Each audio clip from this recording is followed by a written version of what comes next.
오늘 이가봇과 임마누엘이라는 제목을 가지고 함께 말씀을 증거하도록 하겠습니다.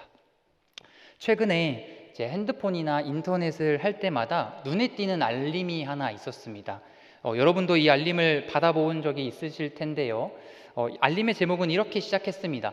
몇 년 전 오늘. 혹시 저만 이렇게 알림을 받아보셨나요? 과거에 이 백업을 해두었던 사진들이 공개되면서 몇 년 전 너는 이 시간 이 날짜에 이러한 추억들이 있었다라는 것들을 알려주는 거죠.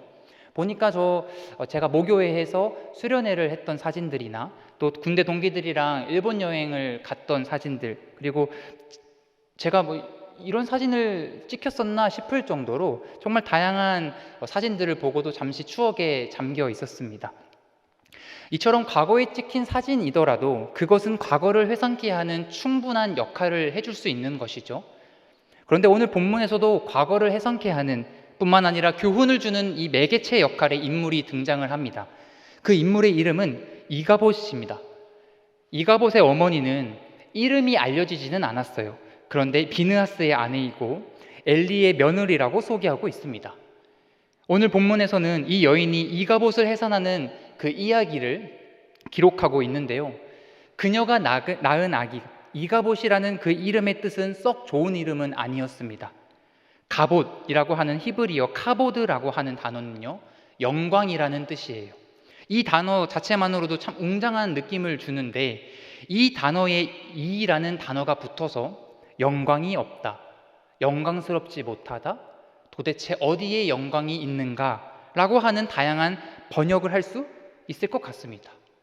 그러니까 이 이름의 뜻을 보면 마치 호세아서에서 로루하마나 로암미와 같은 굉장히 비통한 이름인 것이죠. 그녀는 예정에 없었던 이 출산이었지만 아기를 안전하게 낳았습니다.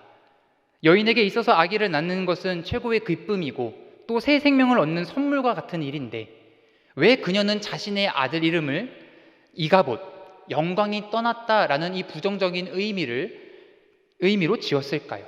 우리 21절과 22절을 한 번 더 읽어볼 텐데요. 같이 읽겠습니다. 시작. 이르기를 영광이 이스라엘에서 떠났다 하고 아기 이름을 이가봇이라 하였으니 하나님의 괴가 빼앗겼고 그의 시아버지와 남편이 죽었기 때문이며 또 이르기를 하나님의 괴를 빼앗겼으므로 영광이 이스라엘에서 떠났다 하였더라. 지금 그녀가 겪고 있는 상황이 어떤 상황이냐면 이스라엘이 블레셋과의 전쟁 속에서 자신의 남편과 그리고 시아버지가 죽었습니다. 그리고 여호와의 괴가 블레셋에게 빼앗긴 상황이에요. 이러한 상황 속에서 그녀가 외친 마지막 한마디는 자신의 억울함을 이야기하는 것이 아니었습니다. 물론 개인적으로는 집안에 있는 남자가 모두 다 죽었습니다. 그 이유만으로도 여인의 삶에서 영광을 앗아간 것일 수는 있겠죠. 그러나 그 여인이 자신의 삶에서 떠난 영광보다 더 주목하고 있는 것이 있었는데 그것은 영광이 이스라엘에게서 떠났다라는 것입니다. 하나님의 괴가 빼앗겼기 때문에 영광이 떠났다는 것입니다.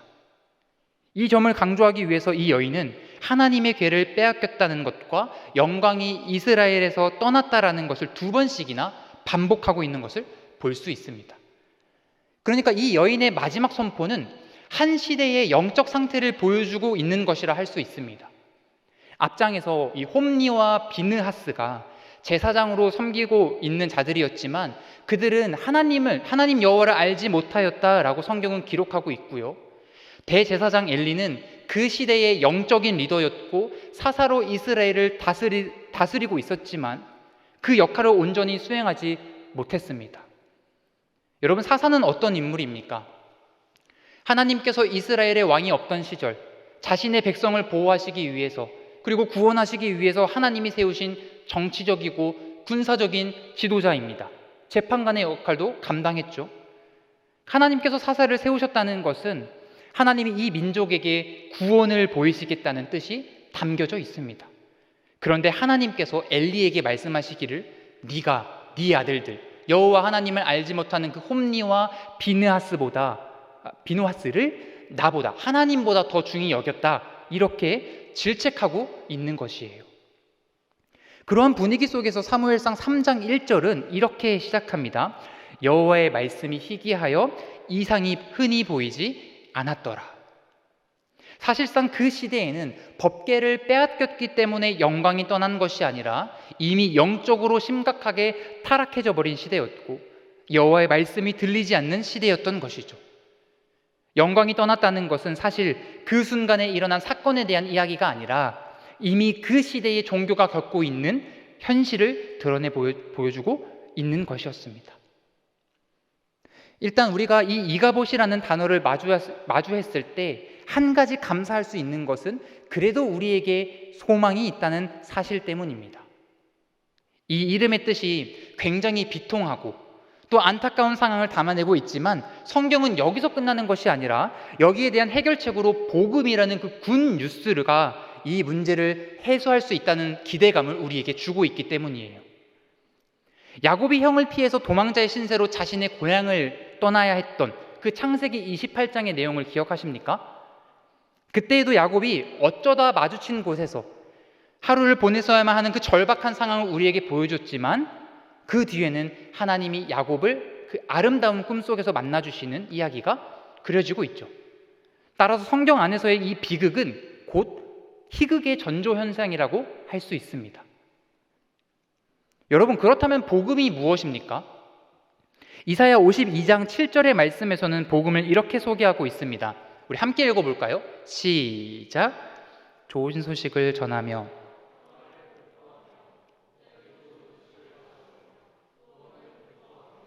시온을 향하여 이르기를 내 하나님이 통치하신다 하는 자의 산을 넘는 발이 어찌 그리 아름다운가. 아멘. 하나님이 통치하신다고 하는 그 좋은 소식을 들고 가는 자의 발이 아름답다, 이렇게 말씀하고 있습니다. 복음이라는 것은 죄와 허물과 그 어둠의 세력으로부터 억눌린 사람들에게 하나님의 통치, 하나님의 다스리심이 기쁨이 된다는 것을 선포하는 것이라 말할 수 있습니다. 그렇다면 구약시대의 이 하나님의 다스리심이 오늘날에도 여전히 통치하고 계시다면 우리에게도 복음은 기쁨이 되는 것 아니겠습니까? 오늘 본문에서 한 여인에게 태어난 이가봇이라는 아기가 있었다면 신약 성경은 또 다른 여인을 통하여 태어난 임마누엘이라고 하는 한 아들의 이름으로 시작을 합니다. 바로 이 임마누엘이 되신 우리 예수 그리스도를 요한복음 1장 14절에서는 이렇게 기록하고 있는데요. 말씀이 육신이 되어 우리 가운데 거하심에 우리가 그의 영광을 보니 아버지의 독생자의 영광이요 은혜와 진리가 충만하더라. 아버지의 독생자는 영광 그 자체라고 설명하고 있습니다. 그리고 고린도후서 4장에서도 사도 바울은 그리스도의 영광에 대해 이렇게 설명합니다. 4장 4절과 6절을 우리 함께 읽겠습니다. 시작! 그 중에 이 세상의 신이 있지 않은 자들의 광채가 빛이 못하게 함이니 그리스도는 하나님의 형상이니라. 어두운 데에 빛이 빛이라 말씀하셨던 그 하나님께서 예수 그리스도의 얼굴에 있는 하나님의 영광을 아는 빛을 우리 마음에 비추셨느니라. 아멘. 그리스도의 영광의 복음의 광채라는 말, 그리고 하나님의 영광을 아는 빛이 바로 그리스도의 얼굴에 있다라고 하는 그 말씀을 통해서 영광이 이 세상에 그리스도를 통해 임하였다는 그 복음의 실제를 지금 우리에게 말씀해주고 있습니다. 여러분은 이 사실을 믿으십니까? 우리는 이것을 그냥 당연하게 받아들일 수가 없습니다. 받아들이지도 않습니다. 우리는 어떻게 이 사실을 받아들일 수 있습니까? 2000년 전에 부활하신 그리스도의 영광을 통해 가능하게 되었습니다. 이것은 이 세상에 그 영광을 보여주실 뿐만 아니라 그를 주로 고백하는 자들에게 성령을 부어주셨죠. 그리고 그들이 모여서 그리스도의 몸이 된 교회에게도 성령을 부어주셨습니다. 그 성령은 구약의 시대처럼 성막 위에 구름이 꽉 채워지는 정도의 역사가 아니라 우리 한 사람 한 사람 심령에 임재하셔가지고 우리를 주의 거룩한 성전이라고 불러주시는 것입니다. 그것이 현실임을 믿고 올바른 정체성에 우리의 모든 경험을 담아내고 살아갈 수 있는 그 한 사람, 그 올바른 신앙인이, 그 올바른 성도가 바로 우리가 되어야 된다는 것이에요. 우리에게 이런 놀라운 복음이 있기 때문에 오늘 우리가 조금 불편한 이야기를 한다 하더라도, 부정적인 얘기를 한다 하더라도 우리는 그것에서 절망을 발견하는 것이 아니라 소망이 될 줄을 믿습니다. 여러분, 그렇다면 우리는 어떻게 이스라엘이 처한 이 이가봇의 삶을 반복하지 않을 수 있을까요? 사무엘서 전체를 확장해서 보면서 우리 간단하게 살펴보기를 원하는데요. 첫 번째로, 우리는 우리의 신앙을 미신적인 신앙으로 만들면 안 됩니다. 이스라엘은 블레셋과 싸우다가 전쟁에서 밀리게 되었습니다. 그랬더니 백성들이 요청하는 거죠. 여호와의 법궤를 우리에게로 가지고 오라. 여호와의 법궤는 무엇입니까? 법궤는 여호와의 임재를 상징했습니다. 법궤 안에는 모세가 시내산에서 하나님께 받은 두 돌판과 그리고 만나를 담은 항아리, 그리고 아론의 쌍난 지팡이가 들어 있었습니다. 이거 각각 하나하나 의미가 하나님의 영광과 임재를 상징했는데요. 그것뿐만 아니라 법궤의 모양에서도 우리가 의미를 발견할 수 있습니다. 법궤의 뚜껑, 그 법궤를 덮고 있는 뚜껑, 시은자라고도 하는 속죄소는 히브리서에서 말씀하고 있는 우리가 담대히 앞으로 나아가야 할 은혜의 보좌라고 말씀을 하는데요. 두 그룹의 양 날개가 서로 마주보면서 하나님이 앉으신 그 시은자에 이렇게 딱 덮고 있는 그 모습을 하늘 보좌의 형상을 따라 만들었습니다. 사람이 손으로 만든 것에 감히 하나님께서 거하실 수는 없겠지만, 그러나 하나님께서 자신의 영광과 임재를 상징하는 그 법궤에 이스라엘을 허락하셨거든요. 따라서 이스라엘은 법궤가 있어야 할 그 지성소에 그것을 두고 하나님께서 은혜를 베푸시는 자로 하나님의 백성을 돌보시고 만나주신다는 그 약속을 바라보면서 신앙의 중심을 하나님께 두어야만 했습니다. 그런데 지금 이스라엘이 그 법궤를 가져오라는 것이에요. 사무엘상 4장 3절에서 그들은 이렇게 이야기합니다. 백성이 진영으로 돌아오매 이스라엘 장로들이 이르되 여호와께서 어찌하여 우리에게 오늘 블레셋 사람들 앞에 패하게 하셨는고 여호와의 언약궤를 실로에서 우리에게로 가져다가 우리 중에 있게 하여 그것으로 우리를 우리 원수들의 손에서 구원하게 하자 하니, 그것으로 법궤가 우리를 구원하게 하자는 거예요. 그런데 그들은 굉장히 중요한 사실을 간과하고 있었습니다. 그게 무엇입니까? 그 법궤의 형태는 남아있지만 이미 하나님은 그 보좌에 앉아 계시지 않았다라는 사실입니다. 이스라엘 백성은 미신적으로 하나님을 섬겼던 거예요. 마치 기드온이 제사장의 옷이었던 에봇을 환금으로 만들어서 백성들이 그것을 음란하게 섬겼던 것처럼 이들은 법궤를 음란하게 섬겼던 것입니다. 이것은 사실상 출애굽 사건 초기에 금 송아지를 만들어 놓고 이것이 바로 애굽에서 너희를 인도하여 낸 여호와다라고 했던 것과 같이 여호와 하나님을 음란하게 섬겼던 우상 숭배와 같이 모셨던 것이죠. 하나님은 그들의 요구에 반응할 이유가 전혀 없었습니다. 그 다음에 아이러니하게도 이 법궤가 블레셋에게 빼앗겼을 때 블레셋 사람들은 이 법궤를 다곤의 신전 앞에 둡니다. 사무엘상 5장에 나와 있는 내용인데요. 하룻밤 자고 왔더니 이 다곤의 신상이 여호와께 앞에 엎드려져 있었습니다. 그 얼굴이 땅에 닿아 있었대요. 이것은 예배 자세거든요. 완전히 엎드리다, 부복하다라는 거예요. 그 밤에 누가 와서 다곤을 밀었는지 아니면 스스로 여호와 법궤 앞에 엎드렸는지는 우리가 알 수 없지만 다곤이 형편없는 우상에 불과하다는 것을 우리는 발견할 수 있습니다. 블레셋 사람들은 엎드려져 있는 이 다곤의 신상을 다시 일으켜 세웠습니다. 여러분, 여기서 우리가 우상이라는 존재가 어떤 외부의 도움을 받지 않으면 혼자서 일어날 수 없는 존재라는 것을 우리가 볼 수 있어요. 블레셋 사람들이 이렇게 세우지 않으면 다시 일어설 수 없는 그냥 돌덩어리 뿐이라는 거죠. 그런데 하나님은 어떤 분이십니까? 자유롭게 행하시는 분이세요. 분명히 블레셋과의 전투에서는 아무 응답하지 않으셨지만 지금은 그 법궤를 통해서 역사하실 수 있는 분이라는 거죠. 왜 그때는 응답하지 않으셨으면서 지금은 반응하고 계시는 걸까요?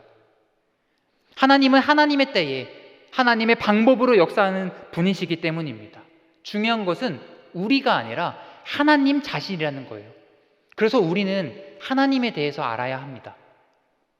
사마리아 여인이 예수님께 묻죠. 사마리아인은 그리심산에서 유대인은 예루살렘에서 예배하라고 하는데 도대체 우리가 어디서 예배를 해야 됩니까? 그때 우리 주님께서는 하시는 말씀, 바로 이때가 하나님이 참되게 예배하는 자를 찾으시는 때인데 뭐라고 말씀하시죠? 하나님은 영이시니 영과 진리로 예배하는 자가 영과 진리로 예배할지니라, 이렇게 말씀하셨어요. 영이신 하나님 어떤 분이십니까? 하나님이 유령 같은 분이시라는 걸까요? 하나님이 영이라는 말은 하나님의 온전하신 자유를 의미합니다. 어느 곳에도 묶이지 않고 아무에게도 의존하실 필요가 없는 그분이 바로 유일한 하나님이신데, 그 자유로우신 하나님께서 우리에게 요청하는 것이 무엇이냐? 여기서 예배할까요? 저기서 예배할까요? 그걸 얘기하는 것이 아니라 예배하는 자가 영과 진리로 예배하라는 말씀을 주신 거예요. 로마서 12장 1절은 그 예배를 무엇이라고 말씀합니까? 우리 함께 읽어보겠습니다. 시작. 그러므로 형제들아,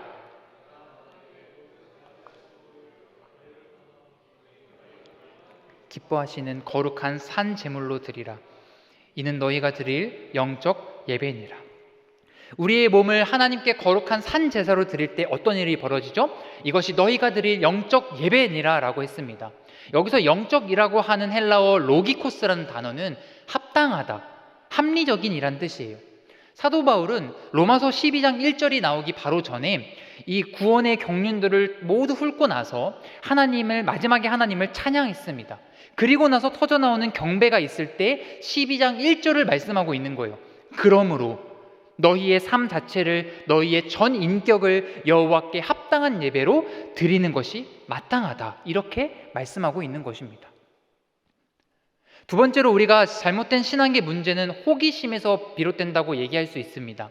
여호와의 법궤가 블레셋 땅에서 많은 일이 있었어요. 그리고 이 법궤를 벳세메스라고 하는 곳으로 옮기는 과정에서 문제가 발생합니다. 사무엘상 6장 19절에서 20절 말씀 우리 한 목소리로 읽겠습니다. 시작. 벳세메스 사람들이 여호와의 궤를 들여다 본 까닭에 그들을 치사 5만 70명을 죽이신지라. 여호와께서 백성을 쳐서 크게 살육하셨으므로 백성이 슬피 울었더라. 이 거룩하신 하나님 여호와 앞에 벳세메스 사람이 이르되 이 거룩하신 하나님 여호와 앞에 누가 능히 서리요? 그를 우리에게서 누구에게로 올라가시게 할까 하고. 벳세메스의 사람들이 가지고 있었던 신앙의 문제는 어떤 것이 있었을까요? 한마디로 얘기하자면 그들은 하나님에 대한 단순한 호기심으로 하나님을 바라보려고 했다는 거예요. 종교적인 마음의 어떤 갈증이나 신학적인 어떤 궁금증은 있었지만 그에 따라오는 온전한 경외심은 결여되어 있었다라는 것입니다. 여러분, 우리는 하나님을 어떤 눈으로 바라보고 있습니까? 하나님은 어떤 분이십니까? 하나님이 이 세상의 어떤 물체처럼 그저 과학적인 이 연구를 통해서 현미경으로 바라볼 수 있는 존재가 아니죠. 우리는 그분에 대해서 다 알 수도 이해할 수도 없습니다. 그분이 가지고 계신 그 놀라운 은혜가 우리의 이성보다 더 크기 때문이에요. 우리는 하나님에 대해 알면 알수록 우리를 압니다. 우리의 자신이 한없이 작은 존재라는 것을 발견하게 되죠. 우리에게는 하나님께 가지 못하게 하는 죄가 있다는 것을 발견합니다.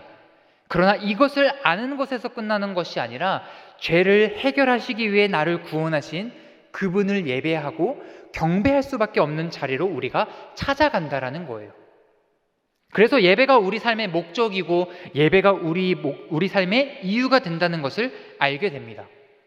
따라서 단순한 호기심으로 시작해서 호기심으로 끝나는 것이 아니라 진정 하나님을 만났다면 우리는 예배할 수밖에 없다라는 거예요.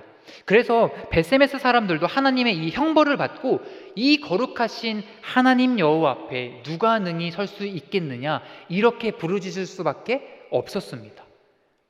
그들은 아직 이 거룩하신 여호와 앞에서 설 준비가 되어 있지 않았습니다. 이전에 하나님의 궤를 이용하려고 했던 이스라엘의 죄를 깨닫지 못하고 자신의 궁금증만 해결하려고 했던 이 안일함이 있었던 거예요. 하나님이 택하신 민족 이스라엘이었지만 법궤의 거룩함과 여호와의 영광은 누구도 가까이 할 수 없는, 함부로 다룰 수 없었습니다. 오늘날 우리 삶 속에서 여전히 일하시고 또 역사하시는 하나님은 우리의 필요에 따라 in my pocket 할 수 있는 존재가 아니죠. 우리가 필요할 때마다 그분을 꺼냈을 수 있는 존재가 아닙니다. 그분은 자신의 자유와 주권을 자신의 뜻에 따라 행하시는 분이십니다. 그리고 우리를 자신의 자녀답게, 자신의 백성답게 인도하시기 위해서 우리를 이끄시는 분이세요. 이 사실을 입으로만 고백하는 우리가 아니라 삶으로 고백할 수 있는 저와 여러분이 되기를 바랍니다. 마지막 한 가지는 우리 웃사라는 인물에서 찾아보려고 합니다. 벳세메스 사건 이후에 법궤는 기럇 여아림이라는 곳으로 옮겨졌습니다. 그리고 아비나답이라는 사람의 집에서 법궤를 두게 됩니다. 무려 20년 동안 머무르게 되는데요. 20년 동안 아비나답의 집안은 그 법궤를 지키고 섬겼습니다. 그리고 사무엘하 6장으로 넘어가서 예배가 회복한 시대라고 하는 그 다윗 시대에 아비나답의 집에 있던 여호와의 궤를 예루살렘에 있었던 다윗성으로 옮기는 그 과정이 나옵니다. 새로 만든 수레에 법궤를 실어서 올라오는데 그 옆을 지키고 있었던 사람이 웃사라는 사람이에요. 아비나답의 아들이거든요. 그런데 수레를 끌고 있던 소가 나곤의 타작마당에서 날뛰기 시작한 겁니다. 법궤가 떨어질까 봐 웃사는 자기 손으로 하지 않겠습니다. 웃사 이렇게 하려 했는데 죄송합니다. 웃사 그 법궤를 받으려고 으쌰 했는데 그 법궤를 잡았어요. 그때 하나님께서 웃사를 치셨어요. 그 자리에서 웃사는 즉사했습니다. 왜 하나님은 웃사를 죽이셨을까요? 많은 신학자들의 좋은 이론들을 제시할 수 있겠지만 간단하게 정리하자면 웃사는 그 순간에 심각하게 오해를 하고 있는 것이 하나 있었습니다. 웃사의 마음속에는 이 타작마당보다 자기의 손이 더 깨끗하다고 생각했던 거예요. 자기의 손이 훨씬 더 하나님의 궤를 만질 수 있도록 그런 권한이 있다고 스스로 착각한 것입니다. 왜 그런 생각이 들었을까요? 그는 자신의 집안에서 여호와의 궤를 20년 동안 지키고 있었기 때문입니다. 저는 이 사건을 통해서 우리 예배자들에게 경각심을 주고 있다고 생각을 합니다. 우리는 예배자입니다. 예배를 드리는 자예요. 예배를 받는 자가 아니라는 거예요. 예배를 받는 분은 누구입니까? 하나님 한 분만이 예배를 받으실 수 있습니다. 그러면 우리 모두는 예배를 인도하는 자라고 얘기할 수도 있습니다. 그런데 우리의 예배는 모습은 어떻습니까?